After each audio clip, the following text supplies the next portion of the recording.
Hey guys, welcome back to the channel. So in today's video, I will be showing you guys how to improve your microphone's quality without spending anything. So without wasting any more of you guys' time, let's get started. So in this video, I will be using the Samsung's headphones internal microphone as my primary mic source. So all the audio you hear in this video will be recorded through the Samsung headphones. So to improve your microphone's quality, install Dolby On application from the Play Store. It's a free application available on Android devices and also iOS devices. So install it from the Play Store and connect your microphone to your phone and record through the application. So now I will show you guys the audio samples which I recorded through the Dolby On application. No, I can't.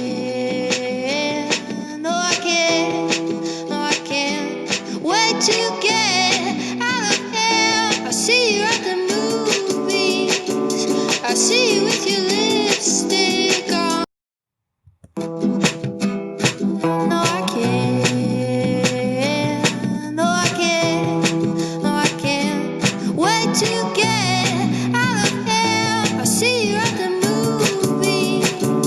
I see you with your lipstick on. So as you guys could hear from the sample audio I provided, the Dolby application improved the recording quality irrespective of the hardware which I used. So if you guys record your voice or music using your smartphone, Dolby On is a must-have application for you. So go ahead and check it out. So that is it for today's video guys. If you guys enjoyed this video, consider subscribing to the channel, and until the next video, stay safe and goodbye guys.